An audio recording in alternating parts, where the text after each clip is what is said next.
Special এই মশলা দিয়ে শীতের সময় বেশিরভাগ সময়ই আমার আম্মাকে দেখতাম বোয়াল মাছ এভাবে রান্না করতে।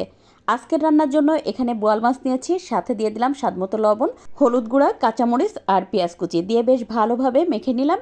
এখন তো এখানে আদা, রসুন আর দিয়ে দেবো শুকনো মরিচ, বেশ ভালোভাবে বেটে নিয়েছি। এবার চুলায় একটা প্যানে পেঁয়াজ কুচি, রসুন কুচি আর গোটা জিরা দিয়ে লাল লাল করে ভেজে নামিয়ে নেব সরাসরি শিলপাটার উপর। এবার ওই একই প্যানে আরও 2 টেবিল চামচ পরিমাণ তেল দিয়ে তাতে পেঁয়াজ কুচি আর বেটে রাখা মশলা দিয়ে ভালোভাবে কষিয়ে নিয়ে মাছগুলো দিয়ে একটুখানি পানি দিয়ে ঢাকনা দিয়ে ঢেকে 5-6 মিনিট কষিয়ে নেব। মাঝখানে একটু উল্টে দিয়েছিলাম।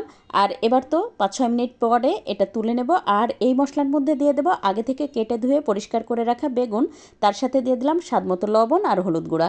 5-6 মিনিট কষিয়ে নিয়ে দিয়ে দেবো ঝোলের জন্য পানি। আর এখন যে মশলাটা ভেজে রেখেছিলাম সেটা বেটে নেব। বেগুনটা 4-5 মিনিট রান্না করার পরে দিয়ে দিলাম মাছগুলো, তারপর ঢাকনা দিয়ে ঢেকে 5-6 মিনিট রান্না করে নেব। এই পর্যায়ে দিয়ে দেবো ওই যে ভেজে রাখা যে মশলাটা ছিল আমি বেটে নিয়েছিলাম সেটা দিয়ে একটুখানি নেড়ে মিশিয়ে দেবো, সাথে দিয়ে দেবো 5-6টা কাঁচামরিচ, তারপর আরও 2 মিনিট মতো রান্না করে নিয়েছি। পছন্দ মতো ঝোল রেখে নামিয়ে নেব। আর এই তো আমার রান্না তো কমপ্লিট হয়ে গেছে। আর এটা খেতে এত বেশি মজার হয়, একবার হলেও ট্রাই করে দেখবেন।